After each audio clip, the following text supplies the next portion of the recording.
नमस्कार दोस्तों, कविता Yadav YouTube channel पर आप सभी का स्वागत है। संपूर्ण हिंदी विषय की तैयारी को आगे बढ़ाते हुए आज की क्लास के अंतर्गत हम करेंगे परीक्षा की दृष्टि से अति महत्वपूर्ण हिंदी साहित्य के प्रश्न, जो कि मैराथन क्लास के माध्यम से हम अपनी तैयारी को आगे बढ़ाएंगे। आप सभी को पता है परीक्षा की तिथि अभी पास ही में है। DEET+B TGT PGT हिंदी की परीक्षाएं होने वाली है। उन्हीं को ध्यान में रखते हुए हम संपूर्ण हिंदी साहित्य से संबंधित मैराथन क्लास के माध्यम से अधिक जो है प्रश्नों का अभ्यास करते हुए अपनी तैयारी को आगे बढ़ा रही है। और जिस भी परीक्षा में हिंदी साहित्य संबंधी प्रश्न पूछे जाते हैं, NTA NET की परीक्षा हो या किसी भी स्टेट के अंतर्गत होने वाली TGT PGT परीक्षा हो या कोई अन्य परीक्षा हो जिसमें साहित्य से संबंधित प्रश्न पूछे जाते हैं, उन सभी के लिए ये क्लास हेल्पफुल रहेगी, अर्थात मददगार साबित होगी। तो ज़्यादा टाइम वेस्ट न करते हुए शुरुआत कर लेते हैं आज के प्रश्न की। तो आज का प्रश्न नंबर 1 है हमारा, छाया नामक एकांकी के लेखक कौन है। तो छाया नामक एकांकी के लेखक जो है सुदर्शन है। तो आंसर आप लोगों के सामने ही है। तो और एक प्रश्न के साथ और अन्य तथ्यों को भी देखते हुए हम आगे बढ़ते हैं, ताकि प्रश्न को किसी भी प्रकार से अगर घुमा फिरा कर परीक्षा में पूछा जाए तो आप उसका सही आंसर दे सको। तो देख लेते हैं सुदर्शन जी के बारे में। जब हम समझे तो 1895 में इनका जन्म हुआ और 1967 में इनकी मृत्यु हो गई। और प्रेमचंद परंपरा के कहानीकार रहे हैं सुदर्शन जी। कई बार परीक्षा में ये प्रश्न भी पूछा जाता है, निम्नलिखित में से प्रेमचंद युगीन जो प्रेमचंद के समकालीन लेखक कौन सा है या कौन सा नहीं है। इस प्रकार परीक्षा में प्रश्न पूछे जाते हैं। अगर सुदर्शन जी के संबंध में ये पूछ लिए जाइए किसके समकालीन कहानीकार रहे, तो ध्यान रखना है प्रेमचंद के। और प्रेमचंद जी के समकालीन कहानीकारों में और अन्य लेखक भी शामिल हैं और इनमें से एक प्रश्न अवश्य पूछा जाता है। बात करें सुदर्शन की, तो सुदर्शन जी की एक प्रसिद्ध कहानी है हार की जीत। हार की जीत, जो कि कई बार परीक्षाओं में हमें देखने को मिलती है, कई परीक्षाओं में पूछी गई कहानी है ये भी आपको ध्यान रखना है। और इसके अलावा जो मुंशी प्रेमचंद जी है वो आप सभी को पता है सुधारवादी दृष्टिकोण के कवि रहे हैं, आदर्शोन्मुख यथार्थवादी लेखक रहे हैं। और मुंशी प्रेमचंद और उपेंद्र नाथ अस की तरह सुदर्शन जी भी जो है हिंदी और उर्दू में दोनों में कविताएं लिखते थे। जिस प्रकार से है प्रेमचंद जी जो है हिंदी में पहले जो रचनाएं लिखते थे वे उर्दू में लिखते थे और उसके बाद जो है फिर उन्हीं का अनुवाद करके हिंदी में लिखने लगे। फिर इसी प्रकार से जो है उपेंद्र अस भी जो है हिंदी और उर्दू दोनों में रचनाएं लिखते थे। और इसी प्रकार जो है सुदर्शन भी जो है हिंदी उर्दू दोनों में कविताएं लिखते थे। एक प्रश्न ये भी पूछा जा सकता है, निम्नलिखित में से ऐसा लेखक कौन सा है जो हिंदी और उर्दू दोनों में रचनाएं करता है। तो प्रेमचंद, उपेंद्र नाथ अस और सुदर्शन जी का नाम आपको ध्यान रखना है।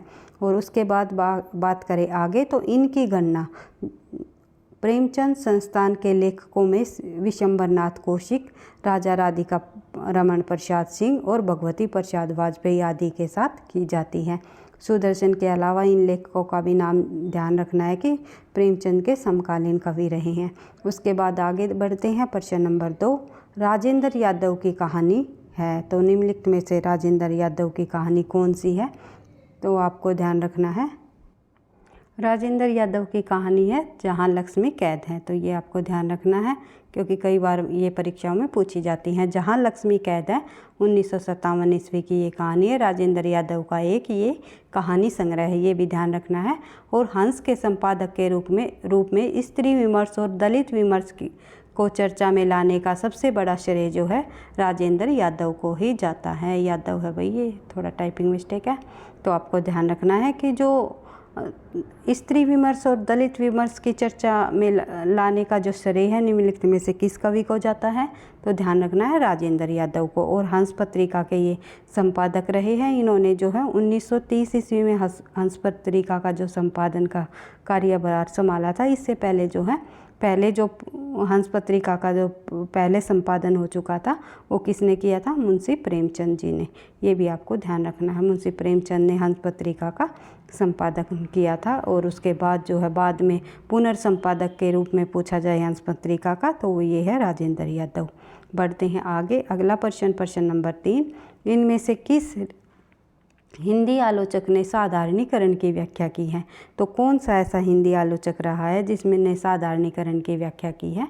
तो है डॉक्टर नगेंद्र जी। डॉक्टर नगेंद्र जी जो है एक प्रमुख निबंधकार और आलोचक के रूप में हमारे सामने आते हैं हिंदी साहित्य के अंतर्गत, और काफ़ी सारा जो है हिंदी साहित्य के अंतर्गत इन्होंने जो है अपनी रचनाएं लिखी है और काम भी किया है, और एक आलोचना के रूप में कवि लेखक रहे हैं।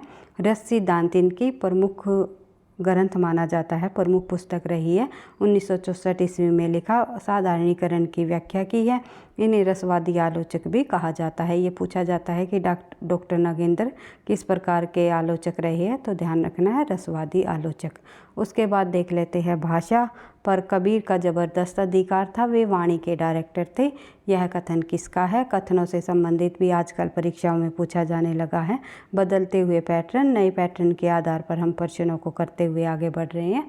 तो ध्यान रखना है जितने भी हमारे प्रमुख कथन हैं जो पिछली परीक्षाओं में पूछे जा चुके हैं और पंक्तियां हैं, उनको भी हमें बार बार रिवाइज करते हुए आगे बढ़ना है। तो देख लेते हैं, भाषा पर कबीर का जबरदस्त अधिकार था, वे वाणी के डायरेक्टर थे। ये जो कथन कहा है ये हजारी प्रसाद द्विवेदी जी का है।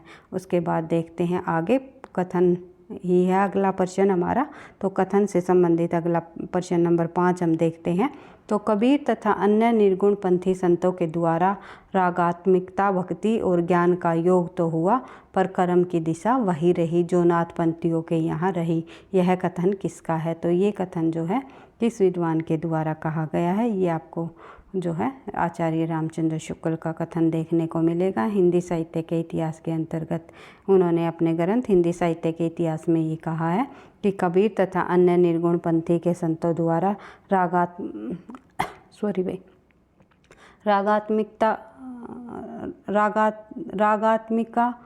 है भाई, ये भक्ति और ज्ञान का योग तो हुआ, पर कर्म की दिशा वही रही जो नाथ पंथियों के यहाँ रही। तो ये कथन किसका है? रामचंद्र शुक्ल जी का, ध्यान रखना है। उसके बाद बात करें आगे, अगला भी प्रश्न हमारा कथन से संबंधित है। बुद्ध देव के बाद भारत के सर्वाधिक बड़े लोकनायक तुलसीदास है। यह कथन किसका है? तो बुद्ध देव के बाद भारत का सर्वाधिक बड़ा लोकनायक तुलसीदास जी को किसने बताया है? तो जॉर्ज ग्रियर्सन जी आंसर हो जाएगा। तो तुलसीदास जी के संबंध में और भी अलग अलग विद्वानों के विभिन्न मत रही है जो कि परीक्षाओं में बार बार पूछे जाते हैं। तो किस विद्वान के द्वारा तुलसीदास के संबंध में क्या कहा का? तो नाभादास जी ने तुलसीदास को कलिकाल का वाल्मीकि कहा है। कई बार परीक्षाओं में पूछा गया प्रश्न है कि कलिकाल का वाल्मीकि जो है किसने कहा तुलसीदास जी को? तो ध्यान रखना है नाभादास जी ने। स्मिथ के अनुसार मुगल काल का सबसे बड़ा महान व्यक्ति जो है तुलसीदास जी को कहा है। किसने? स्मिथ ने। किसने जो है तुलसीदास जी को मुगल काल का सबसे महान व्यक्ति बताया है? तो पाश्चात्य विद्वान रहे हैं स्मिथ, ये आपको ध्यान रखना है। उसके बाद रामविलास शर्मा ने तुलसीदास जी को जातीय कवि कहा है। तुलसीदास जी को जातीय कवि की संज्ञा किसने दी है? रामविलास शर्मा जी ने। आचार्य रामचंद्र शुक्ल जी के अनुसार हिंदी काव्य की प्रौढ़ता के युग का आरंभ जो है तुलसीदास जी से ही माना जाता है। उसके बाद देख लेते हैं आगे, प्रश्न नंबर हमारा 7। तुलसी का सारा काव्य समन्वय की चेष्टा है, ये किसने कहा? तो समन्वय की चेष्टा किसने बताया है तुलसीदास जी के सारे काव्य को? तो सारा का सारा काव्य तो समन्वय की चेष्टा है। और किस काव्य के बारे में ये बात कही है? ये कही है इनके रामचरितमानस काव्य के संबंध में ये कहा है। किसने? हजारी प्रसाद द्विवेदी जी ने। ये भी आपको ध्यान रखना है। उसके बाद बात करें आगे, समन्वय की चेष्टा का मतलब ये है यहाँ पर कि प्राचीन और नवीन का समन्वय दिखाया गया है। बढ़ते हैं आगे, अगला प्रश्न हमारा प्रश्न नंबर 8। वात्सल्य और श्रृंगार के क्षेत्रों का जितना अधिक उद्घाटन सूर्य ने अपनी बंद आँखों से किया उतना किसी और ने नहीं। इन क्षेत्रों का वे कोना कोना झाँका। किन क्षेत्रों का? वात्सल्य और श्रृंगार के क्षेत्रों का वे जो है कौन? सूरदास जी जो है अपनी बंद आँखों से जो है कोना कोना झाँका। ये कथन किसका है? आचार्य रामचंद्र शुक्ल जी का। उसके बाद बात करें आगे, अगला प्रश्न हमारा प्रश्न नंबर 9। अज्ञे की असाध्य वीणा किस प्रकार की कीर्ति है? अज्ञे जी की जो असाध्य वीणा है वो एक परलम काव्य तथा लंबी कविता है। तो ये आपको ध्यान रखना है, अद्भुत लंबी कविता मानी जाती है असाध्य वीणा, और जो ये जापानी कथा पर आधारित है। और अज्ञे जी द्वारा लिखा गया आंगन के पार द्वार काव्य संग्रह में 1964 काव्य संग्रह है भाई, और जो में संकलित है ये। और 1964 में इस पे जो है आंगन के पार द्वार पर साहित्य अकादमी भी पुरस्कार दिया हुआ है। और मुख्य पात्र भाई ये ऐसा वीणा के संबंध में बताया है, ये पॉइंट हमारा यहाँ पर आएगा। जापानी कथा पर आधारित जो ये कविता है ऐसा वीणा।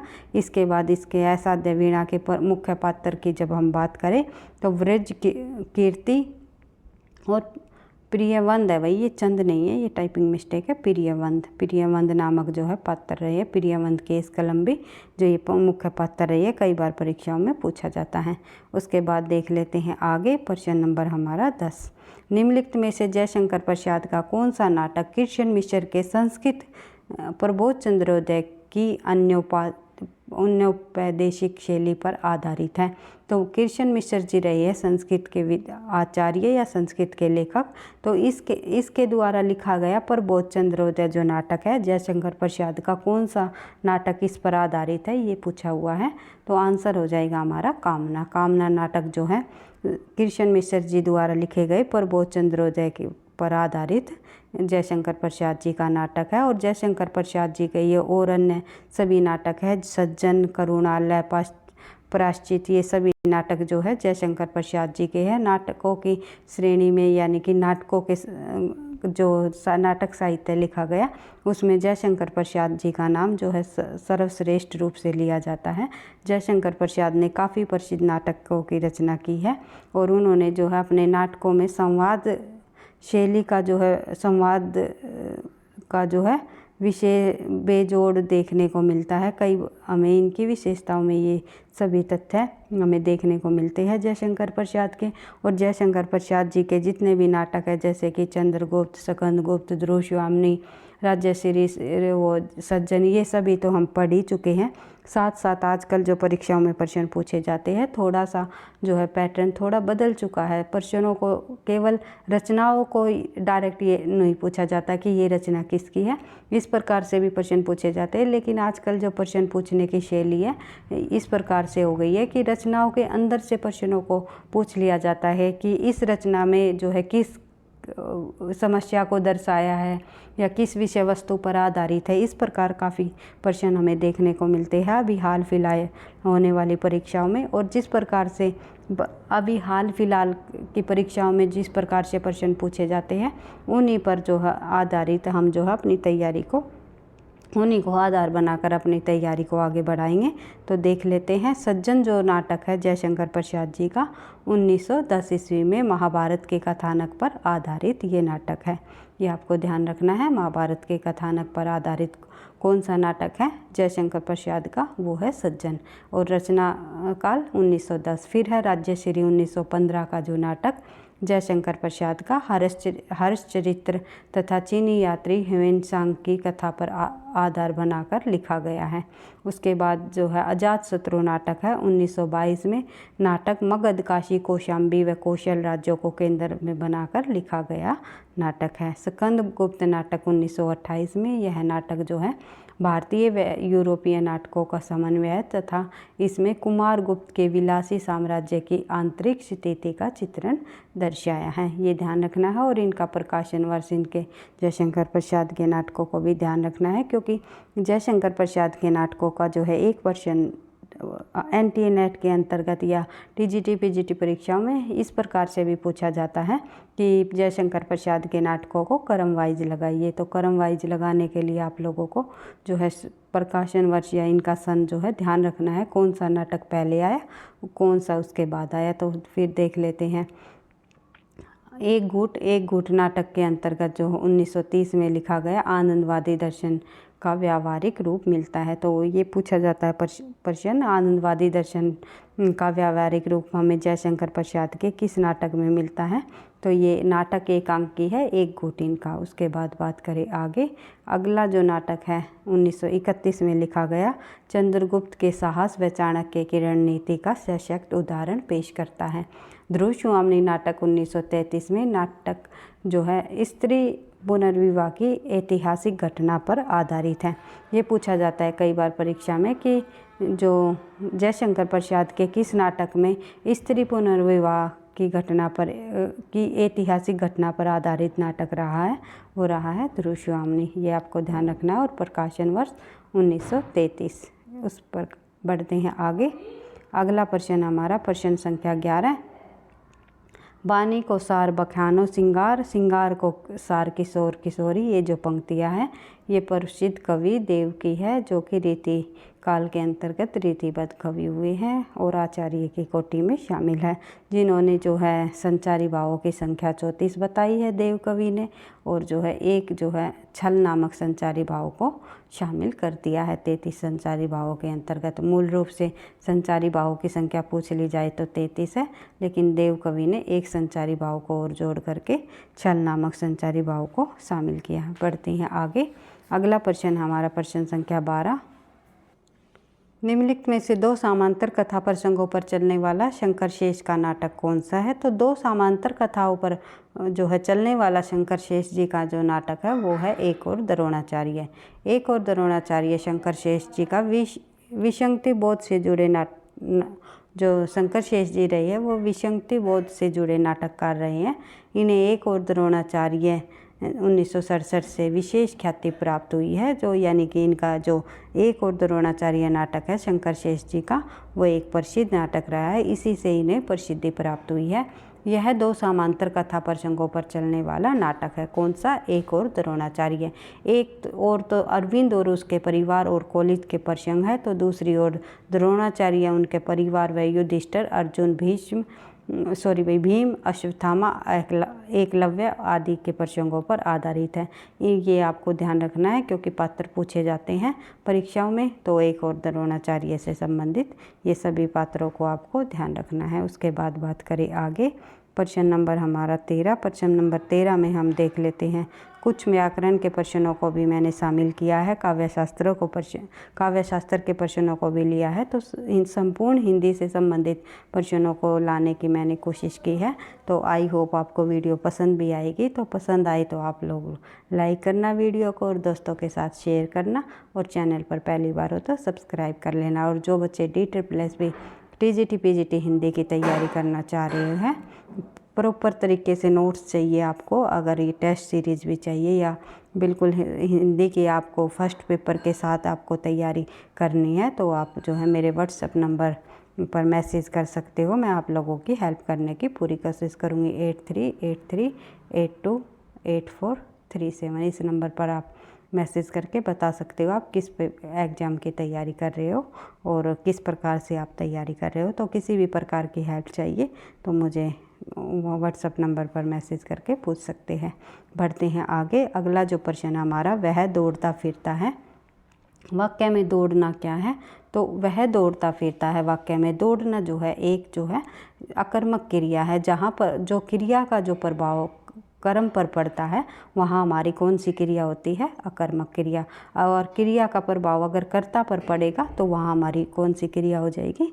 सकर्मक क्रिया। तो कुछ पॉइंटों के माध्यम से हम समझ लेते हैं, आपको मैं समझाने की कोशिश करूँगी। जिस क्रिया का फल कर्ता पर पड़ता है वह क्रिया अकर्मक क्रिया कहलाती है। जैसे रीमा हंसती है, क्रिया हो गई हमारी हंसना, तो हंसने का जो प्रभाव है किस पर पड़ रहा है? कर्म पर। कर्म है हमारा रीमा।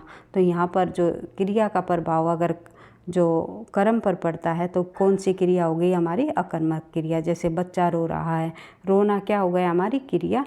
और जो बच्चे पर ये प्रभाव पड़ रहा है तो कर्म पर पड़ रहा है, तो क्या हो गया? कर्ता पर पड़ रहा है। तो जहाँ पर हमारी जो क्रिया का प्रभाव जो है कर्ता पर पड़ता है, कर्म पर पड़ता है, सकर्मक क्रिया होती है, और कर्ता पर पड़ता है, तो कर्ता हमारा क्या है? बच्चा। और यहाँ पर कर्ता हमारा क्या है? रीमा। तो हंसने का प्रभाव रीमा पर पड़ रहा है, रोने का प्रभाव जो है बच्चे पर पड़ रहा है, दोनों का प्रभाव कर्ता पर पड़ रहा है, तो दोनों हमारी क्या हो जाएगी? अकर्मक क्रिया कहलाएगी। जिस क्रिया का प्रभाव कर्ता पर न पड़कर कर्म पर पड़ता है वे हमारी सकर्मक क्रिया हो जाती है। जैसे कि रीमा हमारा क्या है?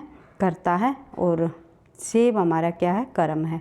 तो रीमा ने सेब खाया, खाने का जो खाया क्या हो गया? क्रिया। तो खाने का प्रभाव क्या किस पर पड़ रहा है? सेब पर। कि जो खाया जा रहा है, क्या खाया जा रहा है? सेब खाया जा रहा है, तो सेब पर पड़ रहा है, तो यहाँ क्या हो गई? हमारी सकर्मक क्रिया। मोहन पानी पी रहा है, पीने का प्रभाव पानी पर पड़ रहा है तो क्या हो गई हमारी सकर्मक क्रिया। उसके बाद जहाँ कर्ता कार्य को स्वयं न करके किसी दूसरे से करवाता है वहाँ हमारी प्रेरणार्थक क्रियाएँ होती है, जैसे बोलने बुलवाना, पढ़ना का पढ़वाना, खाना का खिलवाना। तो इस प्रकार से प्रेरणार्थक क्रियाओं को पहचान सकते हैं। बढ़ते हैं आगे। जिन सकर्मक क्रियाओं में एक साथ दो दो कर्म होते हैं उसे द्विकर्मक क्रिया कहलाती है। दो कर्म यानी कि जैसे शिक्षक ने विद्यार्थी को पुस्तक दी, यहाँ पर जो हो गई हमारी विद्यार्थी और पुस्तक क्या हो गए हमारे दो कर्म हो गए। शिक्षक हो गए हमारा कर्ता, तो यहाँ पर दो कर्म होने के कारण जो है क्रिया का प्रभाव दोनों कर्मों पर पड़ रहा है, तो क्या हो गई हमारी द्विकर्मक क्रियाएं। उसके बाद बात करते हैं आगे। इस वाक्य में क्रिया के व्यापार का फल दो कर्मों पर पड़ता है, यानी कि पुस्तक और विद्यार्थी। ये मैंने आपको समझा दिया, जो है इस वाक्य में द्विकर्मक क्रिया होती है। उसके बाद देख लेते हैं आगे प्रश्न नंबर 14। मैं गया था और मेरा भाई यही रहा। वाक्य में समुच्चय बोधक पद कौन सा है? तो इन वाक्यों में समुच्चय बोधक है, और जब दो वाक्यों को आपस में जोड़ दिया जाए तो वे हमारे जोड़ने वाला जो शब्द होगा कंजैक्शन, जिसे हम जो है समुच्चय बोधक शब्द कहते हैं हिंदी में, और इंग्लिश में क्या होते हैं हमारे कंजैक्शन। दो शब्दों या दो वाक्यों को जोड़ने वाले संयोजक शब्द को क्या कहते हैं? समुच्चय बोधक शब्द। जिस वाक्य की वजह से दो या दो से ज़्यादा वाक्य, शब्द या वाक्यांश जुड़ते हैं उन्हें समुच्चय बोधक कहा जाता है। जहाँ पर तब और वरना, किंतु, परंतु, इसलिए, बल्कि, ताकि, क्योंकि, या, अथवा, एवं, तथा, अन्यथा आदि शब्द जुड़ते हैं वह हमारे समुच्चय बोधक होते हैं। इन समुच्चय बोधक शब्दों को योजक भी कहा जाता है, ये आपको ध्यान रखना है। उसके बाद बढ़ते हैं अगले प्रश्न पर, देख लेते हैं भाई, अगले प्रश्न पर देख लेते हैं, बढ़ते हैं। वे कुछ उदाहरण दिए गए हैं, आई होप आप लोगों को पता ही है। उसके बाद बात करें आगे प्रश्न संख्या 15। निम्नलिखित में से भाववाचक संज्ञा बताइए। तो भाववाचक संज्ञा इनमें से कौन सी है? कौमारी है। कौमारी है इनमें भाववाचक संज्ञा है। वे संज्ञा शब्द जिनसे प्राणी या वस्तु के गुण, दोष, अवस्था, दशा आदि का जो ज्ञान होता है वे हमारे भाववाचक संज्ञा कहलाते हैं, जैसे मिठास, बुढ़ापा, थकान आदि। उसके बाद देख लेते हैं प्रश्न नंबर 16। कवि शब्द का बहुवचन क्या होगा? तो कवि शब्द का बहुवचन जो है कवि ही होता है। उसके बाद बात करें आगे प्रश्न संख्या 17। जिसे भेदा न जा सके उसे क्या कहते हैं? जिसे भेदा न जा सके उसे हम जो है कहते हैं अभेद। उसके बाद देख लेते हैं आगे। अन्य ऑप्शनों के अनुसार अछेद होता है जिसे छेदन न हो सके, जिसमें यानी कि छेद न किया जा सके। उसके बाद अदृश्य जिसको देखा न जा सके, अखंड जिसका खंडन न किया जा सके। उसके बाद बात करें आगे प्रश्न नंबर 18। इनमें से कौन सा शब्द पुल्लिंग से बना हुआ स्त्रीलिंग है, यानी काला से बना है काली। तो काला पुल्लिंग हो गया, तो पुल्लिंग का क्या स्त्रीलिंग हो गया? काली। बड़ा भी नहीं होगा भाई, ऐसा भी नहीं होगा। उसके बाद बात करें आगे। अगला प्रश्न हमारा प्रश्न संख्या 19। दक्षिण भारत में हिंदी प्रचार सभा का मुख्यालय कहाँ स्थित है? तो ये है चेन्नई में। उसके बाद बात करें आगे प्रश्न संख्या 20। हिंदी भाषा किस लिपि में लिखी जाती है? तो आप सभी को पता है हिंदी भाषा जो है देवनागरी लिपि में लिखी जाती है। अधिकतर भाषाओं की तरह देवनागरी भी बाएं से दाईं ओर लिखी जाती है, ये आप सभी को पता है। प्रत्येक शब्द के ऊपर एक रेखा खींची होती है, कुछ वर्णों के ऊपर रेखा नहीं होती, इसलिए इसे जो है सिरोरेखा कहते हैं। कई बार पूछा जाता है सिरोरेखा क्या होती है? जो हम शब्द लिखते हैं उसके ऊपर जो रेखाएं खींची होती हैं उन्हें ही हम सिरोरेखा कहते हैं। इसका विकास ब्राह्मी लिपि से हुआ। जो देवनागरी लिपि है उसका विकास किससे हुआ? ब्राह्मी लिपि से। यह एक ध्वन्यात्मक लिपि है जो प्रचलित लिपियों रोमन, अरबी, चीनी आदि से अधिक वैज्ञानिक है। देवनागरी लिपि की जड़ें जो है प्राचीन ब्राह्मी परिवार में हुई है, और गुजरात के कुछ शिलालेखों की लिपि जो प्रथम शताब्दी से 14वीं शताब्दी के बीच नागरी लिपि से बहुत मेल खाती है। ब्राह्मी लिपि भारत की प्राचीन लिपियों में से एक है और इसके प्रयोग के प्राचीन उदाहरण अशोक के अभिलेखों के रूप में उपलब्ध है। यह बाएं से दाएं लिखे जाते हैं। उसके बाद बात करें आगे। अगला प्रश्न है हमारा प्रश्न संख्या 21।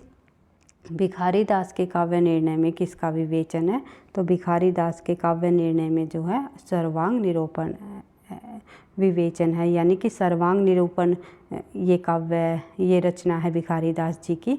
ये पूछा जाता है। सर्वांग निरूपण, सर्वांग विवेचन का मतलब होता है काव्य के अंतर्गत सभी अंगों का जो है यहाँ पर वर्णन किया गया है, प्रयोग किया गया है। जैसे अलंकारों का भी, रस का भी, ध्वनि भी देखने को मिलती है। देख लेते हैं आगे। भिखारी दास का काव्य निर्णय सर्वांग निरूपक काव्य है। इसमें काव्य प्रयोजन, काव्य हेतु, अलंकार, रस, भाव, ध्वनि, गुणीभूत व्यंग्य, तुक, गुण, दोष आदि का विशद विवेचन देखने को मिलता है। उसके बाद देख लेते हैं प्रश्न संख्या 22। यथार्थवाद और छायावाद निबंध के रचयिता कौन है? यथार्थवाद और छायावाद निबंध के रचयिता जयशंकर प्रसाद जी रहे हैं। उसके बाद देखते हैं आगे। प्रश्न नंबर हमारी 23।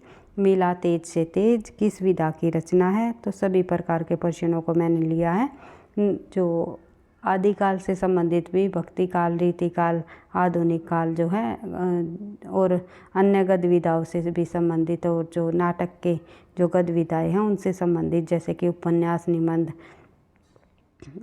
हिंदी साहित्य की गद्य विधाओं से संबंधित, जैसे कि भाई नाटक, निबंध, उपन्यास, और जो अन्य गद्य विधाओं के अंतर्गत शामिल है, जैसे जो है हमारी जीवनी और रिपोर्टराज, आत्मकथा आदि सभी संपूर्ण हिंदी साहित्य से संबंधित प्रश्नों को जो है लाने की कोशिश की है। तो देख लेते हैं।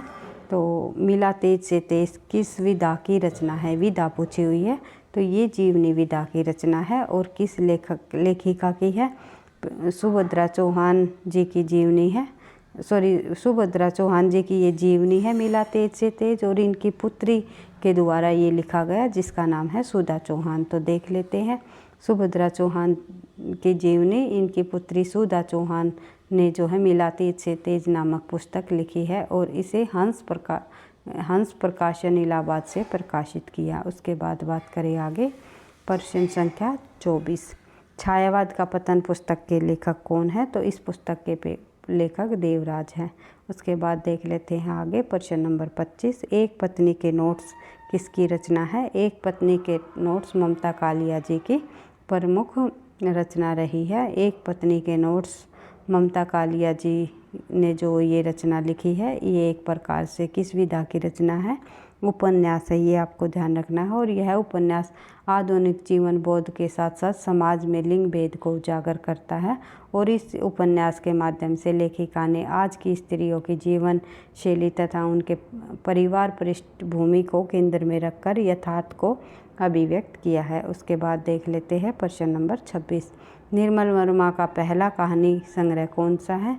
तो ये कई बार परीक्षाओं में पूछा जाता है। निर्मल वर्मा जी द्वारा रचित पहला कहानी संग्रह परिंदे माना जाता है, जिसका प्रकाशन वर्ष 1926 ईस्वी में, और जिसका रचना काल 1926 में और प्रकाशन वर्ष जो है 1960 ईस्वी में माना जाता है। उसके बाद यह एक दुनिया समांतर में संकलित है, और कई विद्वानों ने इस कहानी से नई कहानी आंदोलन की शुरुआत भी मानी है। कहानी में जो लतिका नामक पात्र है, उसके इर्द गिर्द ये पूरी की पूरी कहानी घूमती है। परिंदे कहानी के अंतर्गत प्रमुख पात्रों में शामिल है, क्योंकि पात्रों को भी कई बार परीक्षाओं में पूछा जाता है ये पात्र किस कहानी का है। तो लतिका जो है, ध्यान रखना है, परिंदे कहानी की मुख्य पात्र रही है। इस कहानी की जो नायिका का केंद्र बिंदु जो यही है, लतिका नामक। फिर है सुधा। सुधा होटल में शायद वह सबसे अधिक लोकप्रिय लड़की रही है। उसके बाद जूली होटल की लड़की है, जिसका प्रेम पत्र लतिका के हाथ लग जाता है। और करीमुद्दीन जो है होटल का नौकर है, मिलिट्री में अर्दली रह चुका है। और अन्य पात्रों में शामिल है डॉक्टर मुखर्जी, मिस्टर और हार्वुड, प्रिंसिपल मिशवुड, गिरीश नेगी, ये सभी जो है इनके अन्य पात्रों में शामिल है। परिंदे कहानी के पात्र है सभी। उसके बाद देख लेते हैं प्रश्न संख्या 27। जसोदा कहो हो बात, तुमरे सूत के करतब मुँह पे करत कहे नहीं जात। जो ये पंक्तियाँ है, ये किसकी है? देखने में लगता है सूरदास जी की है, लेकिन ये चतुर्भुज दास जी की पंक्तियाँ हैं। इन पंक्तियों के रचनाकार चतुर्भुज दास जी है, जो कि कुम्भन दास जी के पुत्र और विठलनाथ के शिष्य है। ये पूछा जाता है कई बार परीक्षा में कि किस पर जो अष्टछाप के अंतर्गत कौन से ऐसे दो लेखक रहे हैं जो विद्वान रहे हैं जिनका आपस में पिता पुत्र का संबंध रहा है।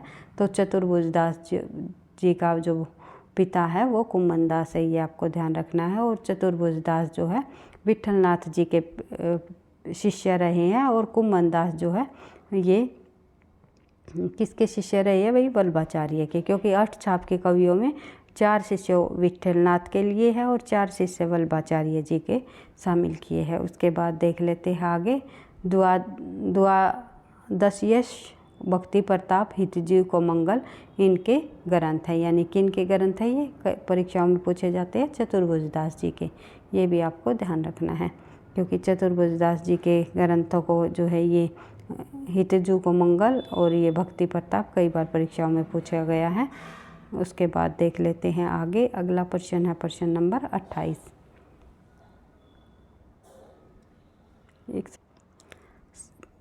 किसी साहित्य का अध्ययन मनन और विश्लेषण द्वारा उनके गुण दोष आदि का विवेचन करने वाले विषय के लिए सर्वाधिक उपयुक्त नाम क्या होगा, तो उसे हम क्या कहेंगे, साहित्य से शास्त्र, काव्य शास्त्र से संबंधित प्रश्न है भाई ये। भारतीय काव्य शास्त्र का प्राचीनतम ग्रंथ कौन सा माना जाता है, तो भरत मुनि जी द्वारा नाट्य शास्त्र भारतीय काव्य शास्त्र का सबसे प्राचीनतम ग्रंथ माना जाता है। उसके बाद बात करें आगे, अगला प्रश्न हमारा प्रश्न संख्या 30। 4 वेद 6 वेदांग और 4 शास्त्र के अतिरिक्त 15वीं विधा किसने माना है। 4 वेद 6 वेदांग और 4 शास्त्र के अतिरिक्त भाई 15वीं विधा किसे माना गया है, जो ये माना गया है काव्य को, ये आपको ध्यान रखना है। उसके बाद जो है काव्य को 14 विधाओं का आधार किसने माना है, डॉक्टर राजशेखर ने। उसके बाद देख लेते हैं आगे, शब्दार्थों सहित काव्यम कथन इनमें से किसका है, शब्द और अर्थ के सहित से ही काव्य की रचना होती है, तो ये कहा है भामा जी ने।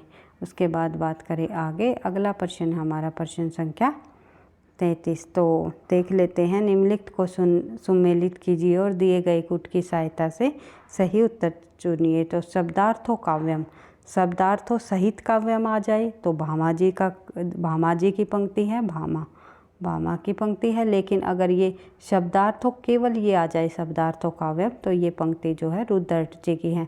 रुद्रट ने जो है काव्य अलंकार नामक ग्रंथ की रचना की है, जो कि भामा के ग्रंथ का नाम भी काव्य अलंकार है।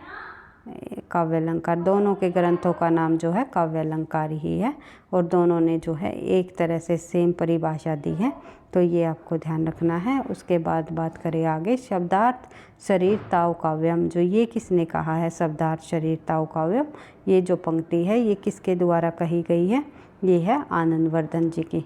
उसके बाद वाक्यम रसात्मक काव्यम, रसात्मक काव्यम कहा है विश्वनाथ ने। और जहाँ रमणीयता प्रतिपाद्य की शब्द काव्यम की बात आ जाए, रमणीयार्थ की बात आ जाए, वहाँ आ जाएगा जगन्नाथ। तो इस प्रकार से इन सभी परिभाषाओं को आपको बार बार रिवाइज करते हुए याद कर लेना है। इनसे संबंधित 1-2 प्रश्न तो परीक्षाओं में अवश्य पूछा जाता है। एक परिभाषा, इनसे संबंधित जुड़ी हुई परिभाषा परीक्षा में हमें हमेशा देखने को मिली है, चाहे कोई भी परीक्षा हो, NTA नेट की परीक्षा हो, TGT PGT परीक्षा हो या कोई अदर परीक्षा हो जिसमें काव्य शास्त्र से संबंधित प्रश्न पूछे जाते हैं। तो आपको शब्दार्थों काव्यम आ जाए तो रुद्रट, शब्दार्थों सहित काव्यम आ जाए तो भामा, शब्दार्थ शरीरम ताव काव्यम आ जाए तो जो है आनंदवर्धन की बात आ जाएगी, और वाक्यम रसात्मक काव्यम बोल दिया जाए तो विश्वनाथ ने कहा है, रमणीयर्थ प्रतिपाद्य की बात आ जाए तो जगन्नाथ जी रहेंगे। इसका आंसर आप लोग अब देख ही सकते हो, ऑप्शन के अनुसार मिला करके आंसर हो जाएगा हमारा बी। बढ़ते हैं आगे, अगला प्रश्न है हमारा प्रश्न संख्या 34। काल के अनुसार निम्नलिखित आचार्यों का सही अनुक्रम बताइए। तो कालक्रम के अनुसार जब हम बात करें, पहले आएगा वामन, फिर भोजराज, फिर रूप्यक, फिर जो है विश्वनाथ। समय देख लिया जाए तो वामन का जो समय है वो है हमारा 8वीं शताब्दी, फिर भोजराज का समय है वो 11वीं शताब्दी, फिर रूप्यक का जो समय है वो रहा है 12वीं शताब्दी, विश्वनाथ का तो आपको पता ही है 14वीं शताब्दी में के कवि रहे हैं। इस प्रकार से देख लेते हैं, एक बार रिवाइज कर लेते हैं इन सभी के जो कालक्रम को।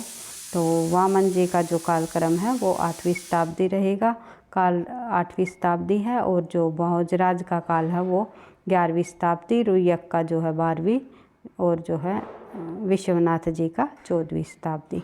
उसके बाद बात करें आगे, प्रश्न संख्या 35, इन ग्रंथों का काल के आधार पर सही अनुक्रम बताइए। तो ये जो ग्रंथ दिए गए हैं, जो कि ये काव्यदर्श आएगा सबसे पहले, जो कि दंडी जी का ग्रंथ है, जो कि 6ठी शताब्दी में का है। और जो धवनालोक जो ग्रंथ है वो है आनंदवर्धन जी का, जो कि 10वीं शताब्दी के कवि रहे हैं। और फिर है काव्य प्रकाश, काव्य प्रकाश जो है मम्मट जी का है, मम्मट की 11वीं शताब्दी के रहे हैं। और साहित्य दर्पण विश्वनाथ जी का हमने 14वीं शताब्दी देख ही लिया था, तो सही आंसर हो जाएगा हमारा ए। तो सबसे पहले 6ठी शताब्दी दंडी देख लेते हैं, रिवाइज कर लेते हैं एक बार इन ग्रंथों को। तो सबसे पहले दंडी की बात आएगी, दंडी 6ठी शताब्दी के विद्वान रहे हैं। फिर है धवनालोक आनंदवर्धन 10वीं शताब्दी, फिर है काव्य प्रकाश मम्मट जी 11वीं शताब्दी, और फिर है साहित्य दर्पण विश्वनाथ 14वीं शताब्दी। इनको भी आपको ध्यान रखना है, क्योंकि जब परीक्षा में प्रश्न पूछे जाते हैं तो समय भी पूछ लिया जाता है। और जो है ये ग्रंथ जो भारतीय काव्य शास्त्र के जो विद्वान हुए हैं संस्कृत आचार्य, इनके द्वारा लिखे गए ग्रंथों को भी पूछ लिया जाता है, कौन सा ग्रंथ किस विद्वान ने लिखा। उसके एक सेकंड भाई, अगला प्रश्न देख लेते हैं भाई, प्रश्न संख्या 36, चरण में मात्राओं की संख्या कम से अधिक जो है आधार पर मात्रिक छंदों का सही अनुक्रम बताना है हमें। जो हमारे छंद हैं उनको जो है चरण के अनुसार मात्राओं की संख्या में बतानी है, पहले कम फिर अधिक। तो देख लेते हैं, सब आंसर हो जाएगा हमारा डी, चौपाई आएगा सबसे पहले, फिर पीयूषवर्धक, फिर रोला, फिर गीतिका। चौपाई में हमारी 16 मात्राएं है, पीयूषवर्धक में 19, और जो रोला में 24, और गीतिका में आपको पता ही है 26 मात्राओं का ये छंद है। उसके बाद देख लेते हैं आगे, एक बार फिर से रिवाइज करना चाहो तो कर सकते हो। चौपाई 16 मात्राओं का छंद है, और पीयूषवर्धक जो है 19, रोला में 24, गीतिका में 26। बढ़ते हैं आगे, अगला प्रश्न हमारा प्रश्न संख्या 37, प्रकाशन वर्ष के अनुसार इन उपन्यासों का सही अनुक्रम लगाइए। तो प्रकाशन वर्ष के अनुसार जब हम इन उपन्यासों को देखते हैं तो सबसे पहले बात करते हैं भाग्यवती की। भाग्यवती का जो समय है वो 1877 ईस्वी में लिखा गया ये उपन्यास सरदार राम फुलेरी जी द्वारा। फिर आएगा हमारा नदी के द्वीप, जो कि अज्ञे जी द्वारा 1954 में लिखा गया उपन्यास है। फिर अंधेरे बंद कमरे में मोहन राकेश का 1961 में लिखा गया उपन्यास है। फिर आएगा हमारा निर्मल वर्मा जी द्वारा लिखा गया 1964 में वे दिन। तो देख लेते हैं, इसका सही आंसर हो जाएगा हमारा डी। तो एक बार फिर से इनके उपन्यासों के इनके प्रकाशन वर्ष को रिवाइज कर लेते हैं। तो प्रकाशन वर्ष के अनुसार जो ये उपन्यास है भाग्यवती सरदार राम फुलेरी 1877, नदी के द्वीप अज्ञे जी द्वारा 1954, अंधेरे बंद कमरे में मोहन राकेश का 1961, वे दिन निर्मल वर्मा का 1964 में। उसके बाद बात करें आगे, प्रश्न संख्या 38, सिंधी भाषा का विकास अपभ्रंश की किस बोली से माना जाता है। सिंधी भाषा का जो विकास है अपभ्रंश की ब्राचट बोली से माना जाता है। और सिंधी भाषा का जो विकास है अपभ्रंश की ब्राचट बोली से माना जाता है। 85 से जो निकले 85 से जो विकास है वो लहंदा और पंजाबी का, मागधी से बिहारी, बंगला, उड़िया और असमिया का, अर्धमागधी से आपको पता ही है, अर्धमागधी से निकली पूर्वी हिंदी से ये 3 बोलियां निकली, अवधी, बघेली, छत्तीसगढ़ी। और पश्चिमी हिंदी से निकली शोरसेनी से निकली भाई ब्रज भाषा, और जैसे कि खड़ी बोली, बुंदेली, हरियाणवी, जो ये सभी जो है पश्चिमी हिंदी के अंतर्गत आती है। बढ़ते हैं आगे, अगला प्रश्न हमारा प्रश्न संख्या 39, किस समीक्षक विद्यापति की पदावलियों को जीव और आत्मा का संबंध यानी रूपक मानते हैं। तो ये समीक्षक हैं हमारे आनंद कुमार स्वामी। उसके बाद बात करिए आगे, एक सेकंड भाई, आनंद कुमार स्वामी ने जो है विद्यापति की पदावली को जीव और आत्मा का रूपक माना है। उसके बाद देख लेते हैं प्रश्न संख्या 40। कमलेश्वर जी द्वारा रचित कहानी नहीं है। कमलेश्वर जी द्वारा रचित इनमें से कहानी कौन सी नहीं है, ये आपको बताना है। तो कमलेश्वर जी की जो कहानी नहीं है वो है एक और ज़िंदगी, जो कि किसकी कहानी है एक और ज़िंदगी। ये जो एक और ज़िंदगी जो कहानी है ये कमलेश्वर जी की नहीं है, मोहन राकेश की है। मोहन राकेश, ये भी आपको ध्यान रखना है। और मांस का दरिया कहानी, राजा निर्वंशिया और कस्बे का आदमी, ये तीनों कहानी कमलेश्वर जी की है। तो देख लेते हैं। राजा निर्वंशिया जो है 1957 में, कस्बे का आदमी 1958 और मांस का दरिया जो है 1966 की कमलेश्वर जी की कहानियाँ हैं। उसके बाद अगला प्रश्न देखते हैं भाई, प्रश्न संख्या 41। बालचंद बिजबाई भाषा दो नहीं लगन दो जनहाशा, उपयुक्त पंक्तियों के लेखक जो आप सभी को पता है विद्यापति जी की प्रसिद्ध पंक्तियाँ रही है। और विद्यापति का जन्म 1352, मृत्यु 1448, शिव भक्त रहे हैं विद्यापति जी। और जो है इनके द्वारा पदावली, कीर्तिलता, कीर्तिपता का रचनाएं लिखी गई, जो कि पदावली इनकी प्रसिद्धि का आधार बनी है और जो कीर्तिलता और कीर्तिपता का इन्होंने अवध भाषा में लिखी है। बढ़ते हैं आगे।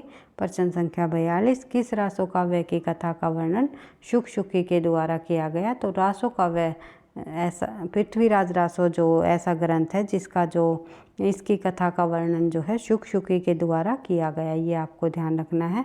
तो हजारी प्रसाद द्विवेदी जी के अनुसार रासो की रचना शुक शुकी संवाद के रूप में हुई। जिन सर्गों में यह शैली नहीं मिलती उन्हें क्षिप्त या जोड़ा या मिलाया हुआ मानना चाहिए। इससे वे अंश ही प्रक्षिप्त सिद्ध होते हैं जिनमें इतिहास विरुद्ध तथ्य है। अगर ये कथन पूछ लिया जाए ये किसके द्वारा लिखा गया है, तो ध्यान रखना है हजारी प्रसाद द्विवेदी जी का। और एक संवाद के रूप में किसकी कथा का वर्णन है, जो कि संवाद भ्रंग भृंगी के संवाद के रूप में किसकी कथा का वर्णन किया गया है, वो किया गया है विद्यापति की कीर्तिलता। ये भी आपको ध्यान रखना है भाई। हर एक प्रश्नों को किसी भी प्रकार से घुमा फिरा कर पूछा जा सकता है। जो एक दूसरे से जुड़े हुए तथ्य हैं हिंदी साहित्य के अंतर्गत, उनको आपको बार बार रिवाइज करते हुए चलना है ताकि आपको वे अच्छे से याद हो जाए, परीक्षा में पूछे जाए तो आप जो है उनका सही आंसर दे सको। देख लेते हैं प्रश्न संख्या 43। हजारी प्रसाद द्विवेदी के अनुसार धत्ता शब्द का व्यवहार मूलतः किस अर्थ में होता है, तो ये होता है छेदन के अर्थ में। उसके बाद देख लेते हैं संत मंत के अलावा शब्द का प्रचलन किस पंथ में हुआ, तो ये आपको ध्यान रखना है नाथ पंथ में। और पीताम्बर दत्त बड़तवाल ने गोरखनाथ की रचनाओं का जो संग्रह है गोरखबाणी नाम से संपादित कर हिंदी साहित्य सम्मेलन प्रयाग से प्रकाशित कराया। शब्दी पद, शिष्या दर्शन, प्राण संकली, नरविबोध, बातम बोध, अभय मात्रा जोग, 15 तिथि, सप्तवार, मच्छेंद्री, गोरखबोध, रोमावली, ज्ञान तिलक और पंचमात्रा, इन 13 रचनाओं का पीताम्बर दत्त बड़तवाल ने प्रमाणिक माना है। हजारी प्रसाद द्विवेदी के अनुसार शब्दी गोरखनाथ की सबसे प्रमाणिक रचना है। ये पूछ लिया जाए गोरखनाथ की सबसे प्रमाणिक रचना हजारी प्रसाद द्विवेदी जी के अनुसार कौन सी मानी जाती है, तो ध्यान रखना है शब्दी जो इनकी सबसे प्रमाणिक रचना मानी जाती है गोरखनाथ जी की हजारी प्रसाद द्विवेदी के अनुसार। शब्दी या शब्द का प्रचलन नाथ पंथ में हुआ और संत मत में बहुप्रचलित है। उसके बाद बात करें आगे प्रश्न संख्या 45।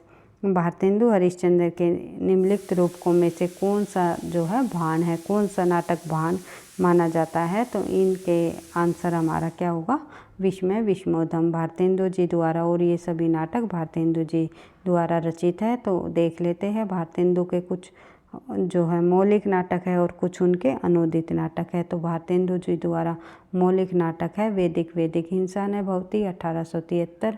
इस नाटक में भारतेंदु जी ने मांसाहार के कारण के होने वाली जो है हिंसा पर व्यंग्य किया है। प्रेम जोगनी 1800 है, ये आई थिंक मैंने शायद 1900 बोल दिया, 1874 तो 1873 है। फिर सत्य हरिश्चंद्र 1875, चंद्रावली 1875, विस्मय विश्वधाम जो कि भाण है 1876, और भारत जननी 1877, भारत दुर्दशा 1880, नील देवी बीन का 1880 का है, और अंधेर नगरी का प्रकाशन वर्ष कई बार पूछा जाता है 1881। इस नाटक में ब्रिटिश शासन व्यवस्था और धार्मिक पाखंडों पर भी प्रहार किया है। ऐसा माना जाता है कि हिंदू नेशनल थिएटर की मांग पर भारतेंदु हरिश्चंद्र ने इस नाटक की रचना केवल एक रात में की है। तो ये प्रश्न भी कई बार पूछा जाता है कि निम्नलिखित में से ऐसा नाटक कौन सा है जो भारतेंदु हरिश्चंद्र जी ने उसकी रचना एक रात में की है, तो वो है अंधेर नगरी 1881 का। उसके बाद है सती प्रताप 1884। फिर है भारतेंदु हरिश्चंद्र जी के कुछ अनुदित नाटक, जिसमें शामिल है रत्नावली 1868, हर्षवर्धन द्वारा रचित संस्कृत का नाटक का अनुवाद है। विद्या सुंदर 1868 में बांग्ला से अनुदित है। पाखंड विडम्बन जो है कृष्ण मिश्र के प्रबोध चंद्रोदय का जो है तृतीय अंक का अनुवाद है। ये हम प्रश्न पहले भी पढ़ चुके हैं। कृष्ण मिश्र जी द्वारा कृत प्रबोध चंद्रोदय का जो अनुवाद है वो भारतेंदु जी का कौन सा नाटक है, तो पाखंड विडम्बन। बढ़ते हैं आगे। कपूर मंजरी 1875 में प्राकृत में रचित राजशेखर की रचना का अनुवाद है।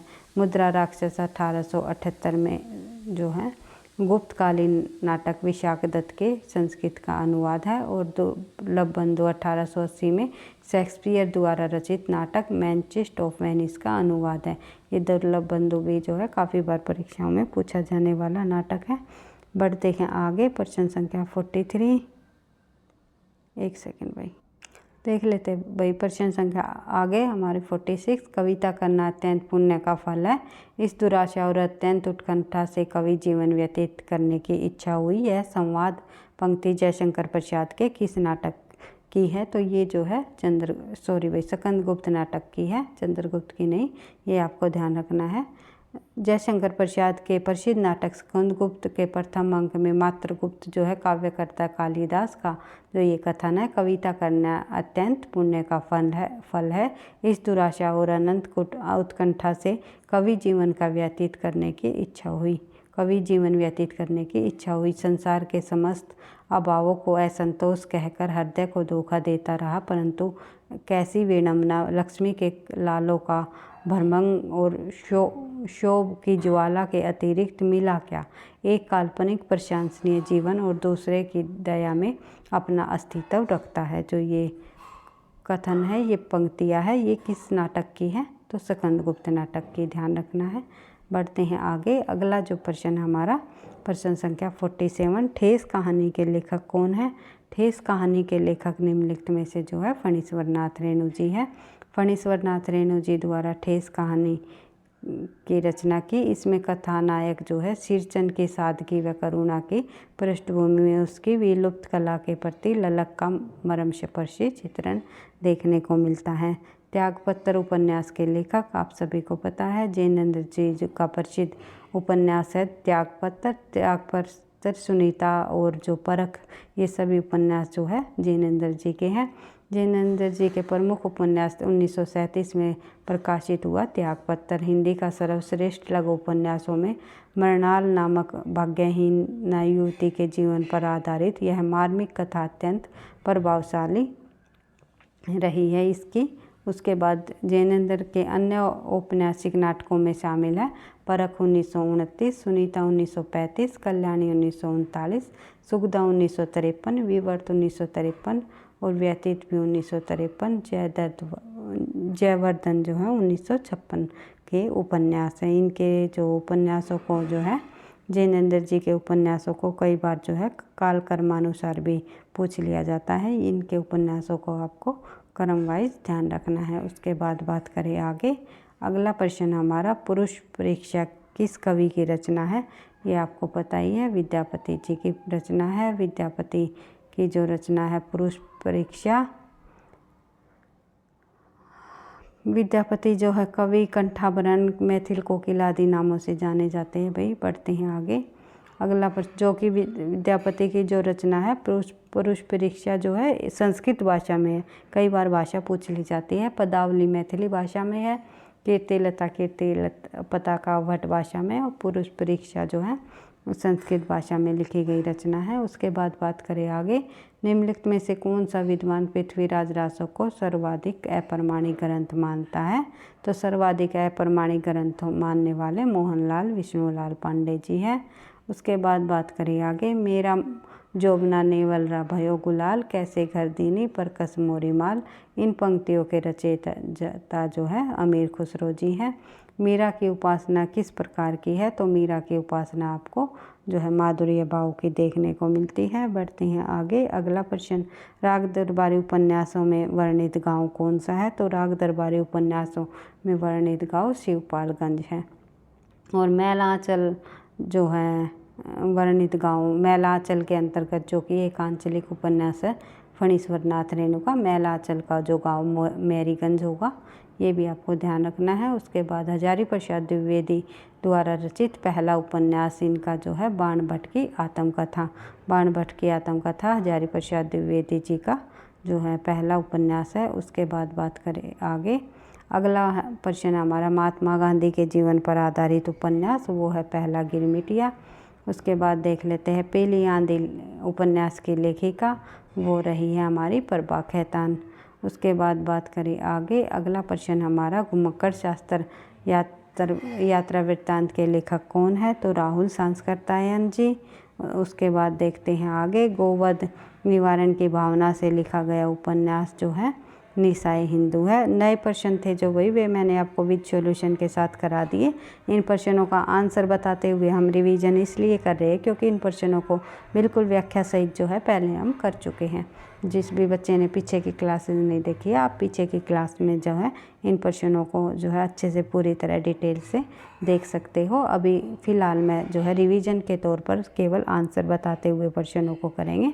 लगभग 100 प्रश्न है तो इसलिए थोड़ा सा टाइम ज़्यादा लग जाएगा। जो नए प्रश्न थे जिनकी व्याख्या मैंने पहले नहीं कराई थी, उन प्रश्नों को मैंने विद सॉल्यूशन के साथ आज की क्लास के अंतर्गत आप लोगों को करा दिया।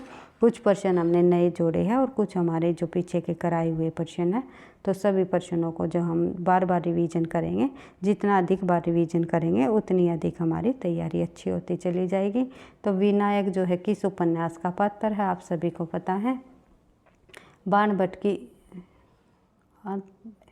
नूतन ब्रह्मचारी जो रचना है बालकृष्ण भट्ट जी की, उसका जो नायक है वो विनायक है। उसके बाद देख लेते हैं आगे, 12 बरस ले कुकर जी और 16 लो जी HCR पंक्तियों के रचयिता जो है जगनीक जी है। उसके बाद बात करें आगे, अगला प्रश्न हमारा, आदिकालीन रासो साहित्य की प्रमुख प्रवृत्तियों से संबंधित कौन सा कथन सही नहीं है? ये हमने देख ही लिया था क्योंकि आदिकाल के अंतर्गत राष्ट्रीय का सुंदर चित्रण हमें देखने को नहीं मिलता, संकुचित राष्ट्रीयता की भावना देखने को मिलती है। युद्धों का सजीव चित्रण जो है आदिकाल की प्रमुख विशेषता है। शौर्य और विलासता का स्वाभाविक और जीवंत चित्रण भी हुआ है और श्रृंगार और वीर रस के साथ साथ जो है इसमें रचनाएं लिखी गई आदिकाल के अंतर्गत। बढ़ते हैं आगे, आचार्य रामचंद्र शुक्ल ने रासो शब्द का जो है संबंध रासायन से माना है। उसके बाद हजारी प्रसाद द्विवेदी ने किसे हिंदी का प्रथम कवि माना है? वो माना है अब्दुल रहमान जी को। उसके बाद देखते हैं आगे, संविधान के 92वें संशोधन अधिनियम 2003 में कितनी भाषाओं को शामिल किया गया? 4 भाषाओं को शामिल किया गया, जिसमें मैथिली, बोडो और संथाली और डोगरी शामिल है। उसके बाद बात करें आगे, अगला प्रश्न हमारा, हिंदू हृदय और मुसलमान हृदय आमने सामने करके अजनबीपन मिटाने में इन्हीं का नाम लेना पड़ेगा। शुक्ल जी ने जो है ये कथन जो है जायसी जी के संबंध में कहा है, ना कि कबीरदास जी के संबंध में। उसके बाद बात करें आगे, प्रश्न संख्या 66, हीन भय जलमीन अधीन कहाँ की तेमो आकुलानी समाने नीर स्नेही को लाए कलंक निराश है कायत त्यागत प्राणी। जो ये पंक्तियाँ हैं इसमें हमें संबंध पद श्लेष अलंकार देखने को मिलता है। एक सेकंड भाई, बढ़ते हैं आगे, अगला प्रश्न हम कर चुके हैं। भिखारी दास का काव्य निर्णय जो है सर्वांग विवेचन ग्रंथ है। शुक्ल जी ने बिहारी की जो भाषा है उसके बारे में कहा है कि यह बिहारी की भाषा जो है चलती होने पर भी साहित्यिक है। जह कलह तह सुख नहीं, कलह सुखन को सबे कल है इक राज में राज कल है को मूल। ये पंक्तियाँ जो है नागरीदास जी द्वारा लिखी गई। मुड़ मुड़ कर देखता हूँ, ये हम कर चुके हैं। किसकी आत्मकथा है? तो ये जो है राजेंद्र यादव जी की आत्मकथा है। उसके बाद मणिकर्णिका के लेखक जो है, मणिकर्णिका के लेखक है तुलसीराम जी, जो कि एक दलित लेखक हुए हैं। महाकाल का नामक उपन्यास के लेखक कौन है? तो महाकाल नामक उपन्यास के लेखक निम्नलिखित में से अमृतलाल नागर जी हैं, जिन्होंने मानस का हंस और जो है सूरदास जी के जीवन पर आधारित जो है खंजन नयन की रचना की है। प्रकाशन वर्ष के अनुसार निम्नलिखित उपन्यासों का सही अनुक्रम। तो प्रकाशन वर्ष के अनुसार पहले आएगा सोनी घाटी का सूरज, सीमाएं टूटती है, मकान, विश्रामपुर का संत। उसके बाद बात करें आगे प्रश्न संख्या 74। प्रकाशन वर्ष के अनुसार सही अनुक्रम के अनुसार जब हम बात करें तो क्या भूलूं क्या याद करूं, बसेरे से दूर और टुकड़े टुकड़े दास्तान जो मैंने किया। बढ़ते हैं आगे। अगला प्रश्न है प्रकाशन वर्ष के अनुसार निम्नलिखित निबंध संग्रह का सही अनुक्रम बताइए। तो आंसर हो जाएगा हमारा अशोक के फूल, कल्पलता, कुटज और आलोक पर्व हजारी प्रसाद जी के सभी निबंध है भैया। उसके बाद बात करें आगे प्रकाशन वर्ष के अनुसार आलोचकों का ग्रंथ के अनुसार क्रम वाइज लगाइए। तो सबसे पहले आ जाएगा हमारा आधुनिक हिंदी साहित्य, फिर आएगा डॉक्टर नगेंद्र का रस सिद्धांत, फिर दक्षिणी हिंदी साहित्य, फिर मार्क्सवादी साहित्य चिंतन। उसके बाद बात करें आगे प्रश्न संख्या 77। प्रकाशन वर्ष की दृष्टि से डॉक्टर नगेंद्र की आलोचनात्मक ग्रंथों का सही अनुक्रम लगाइए। तो सबसे पहले डॉक्टर नगेंद्र के ग्रंथों में आएगा भारतीय काव्य शास्त्र की भूमिका, काव्य में उत्तान तत्व, भारतीय सौंदर्य शास्त्र की भूमिका, साहित्य का समाजशास्त्र। उसके बाद बात करें आगे। अगला प्रश्न हमारा प्रश्न संख्या 78। सिंधी भाषा का विकास अपभ्रंश की किस बोली से माना जाता है? तो सिंधी भाषा का विकास अपभ्रंश की ब्राचट बोली से माना जाता है। किस समीक्षक विद्यापति की पदावलियों को जीव और आत्मा का जो संबंध का रूपक मानते हैं? ये हम पढ़ चुके हैं, आनंद कुमार स्वामी जी द्वारा माना गया है। बढ़ते हैं आगे प्रश्न संख्या 80। कमलेश्वर जी द्वारा रचित कहानी नहीं है। तो इनमें से कौन सी कहानी कमलेश्वर की नहीं है? एक और जिंदगी मोहन राकेश जी की कहानी है। इनमें से कौन सी जो कीर्ति है वृंदावन लाल वर्मा जी की है? तो इनमें से जो है भुवन विक्रम जो है वृंदावन लाल वर्मा जी की कीर्ति है। अन्य कीर्ति गोदान मुंशी प्रेमचंद की, चित्रलेखा भगवती चरण वर्मा जी की है और यही सच्चा मनु भंडारी जी की रचनाएं हैं। बढ़ते हैं आगे। अगला प्रश्न हमारा प्रश्न संख्या 82। सुख सागर के रचनाकार बताइए। तो सुख सागर के रचनाकार हैं मुंशी सुधा सुखलाल जी। उसके बाद देख लेते हैं आगे प्रश्न संख्या 83। निम्नलिखित में से किसका संबंध निर्गुण पंथ से नहीं है? तो निर्गुण पंथ से किसका संबंध नहीं है ये आपको बताना है। अवतारवाद, उलटबासिया, रहस्यात्मक अंतर साधना या हठयोग। हठयोग हमें जो है नाथों में देखने को मिलता है जो कि निर्गुण से संबंधित है। रहस्यात्मक भावना भी जो है कबीरदास जी के उसमें मिलती है, तो ये भी हमारा है। और उलटबासिया भी सिद्धों में देखने को मिलती है। लेकिन अवतारवाद जो है सगुण काव्यधारा की प्रमुख प्रवृत्ति रही है। अवतारवाद हमारा आंसर हो जाएगा। आंसर क्या होगा इसमें हमारा?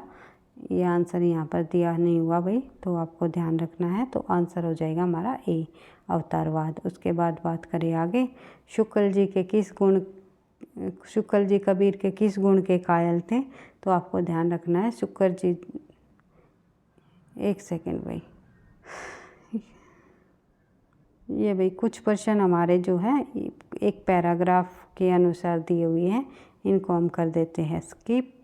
तो अगला प्रश्न हम देख लेते हैं भाई भारतीय काव्य शास्त्र से संबंधित जो है भारतीय काव्य शास्त्र का प्रारंभ किससे माना? तो आप सभी को पता है भारतीय काव्य शास्त्र का प्रारंभ जो है भरत मुनि जी से माना जाता है, जिसकी रचना है नाट्य शास्त्र। उसके बाद बात करें आगे। ये आंसर गलत है भाई शायद इसमें, तो देखते हैं, बढ़ते हैं आगे। अगला प्रश्न, नाट्य शास्त्र को निम्नलिखित में से किस विद्वान ने पंचम वेद कहकर पुकारा है? तो आंसर हो जाएगा हमारा भरत मुनि जी। उसके बाद बात करें आगे। अगला प्रश्न हमारा, निम्नलिखित में से किसे वृत्ति या व्यापार कहते हैं? तो वृत्ति या व्यापार किसे कहा जाता है? शब्द शक्तियों को कहा जाता है। उसके बाद देख लेते हैं अगला प्रश्न, निम्नलिखित में से कौन सा मूल दीर्घ स्वर नहीं है? तो इनमें से मूल दीर्घ स्वर जो है ये नहीं है, आपको पता ही है, हर्षव स्वर है। बढ़ते हैं आगे। अगला प्रश्न है, हिंदी की ध्वनियाँ कितने प्रकार के होते हैं? ध्वनियाँ कितने प्रकार की होती है? तो हिंदी की जो है जो ध्वनियाँ है 2 प्रकार की होती है हमारी, स्वर और व्यंजन।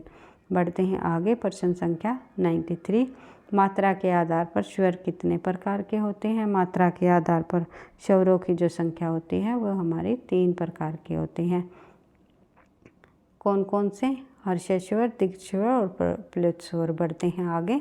प्रश्न संख्या 94, एक से अधिक वर्णों के मेल को क्या कहते हैं? एक से अधिक वर्णों के मेल को जो है व्यंजन कहा जाता है।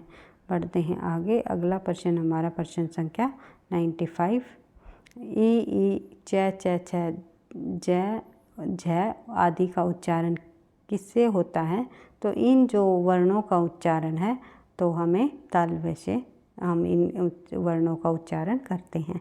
बढ़ते हैं आगे। अगला प्रश्न हमारा प्रश्न संख्या 96, भक्त नामावली के रचनाकार कौन है? भक्त नामावली रचना के जो रचनाकार है ध्रुवदास जी रहे हैं। कई बार परीक्षाओं में पूछा जाता है। बुद्ध के बाद भारत का सबसे बड़ा लोकनायक हमने ये प्रश्न कर ही लिया था, किसके द्वारा कहा गया है? तो जॉर्ज ग्रियर्सन जी द्वारा। पाप करने के बाद स्वयं दंड पाना, इस वाक्य के लिए उचित शब्द को चुनिए। तो पाप करने के करने के लिए नहीं, करने के बाद, पाप करने के बाद स्वयं दंड पाना जो है कहा जाता है प्रताड़ना।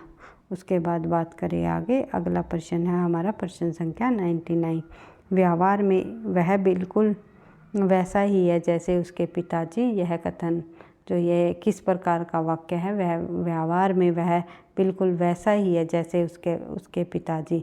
तो यह जो वाक्य है यह किस प्रकार का वाक्य है ये पूछा हुआ है। तो ये जो है एक मिश्र वाक्य है।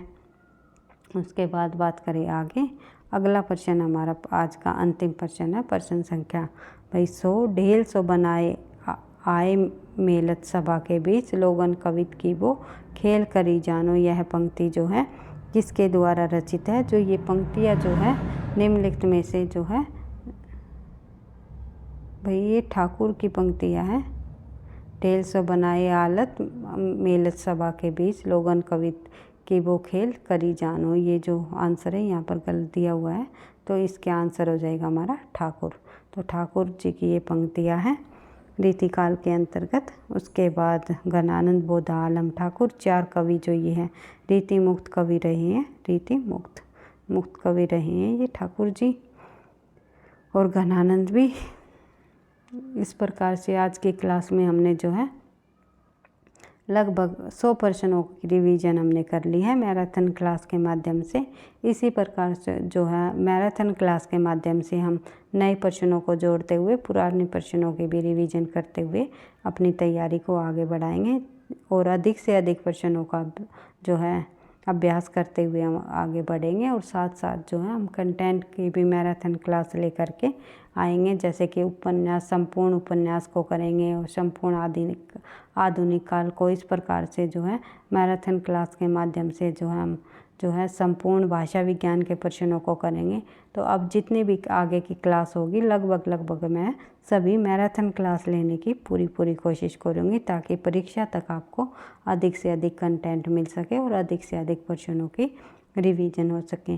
तो वीडियो पसंद आई तो लाइक करना, दोस्तों के साथ शेयर करना, चैनल पर पहली बार हो तो सब्सक्राइब कर लेना, ताकि नोटिफिकेशन आपको समय पर मिलता रहे।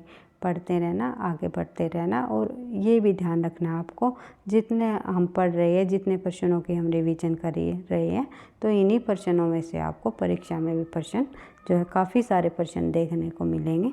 तो ऐसा नहीं है कि हम केवल फालतू प्रश्नों को पढ़ रहे हैं। जितना हम पढ़ेंगे इम्पोर्टेंट तथ्यों को पढ़ेंगे जो परीक्षा की दृष्टि से अति महत्वपूर्ण है।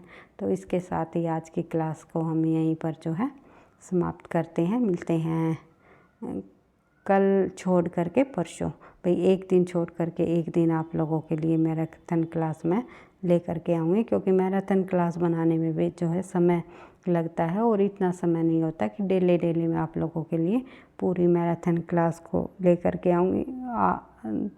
करे तो कंटेंट को देखने में, समझने में, पिछले सालों में पूछे गए प्रश्नों के आधार पर चीज़ों को समझने में भी थोड़ा सा समय लगता है। और कोशिश रहती है मेरी कि मैं जितना कराऊं तो उतना आप लोगों के लिए काफ़ी हेल्पफुल रहे, मददगार साबित हो, तो इम्पोर्टेंट तथ्य ही रहे।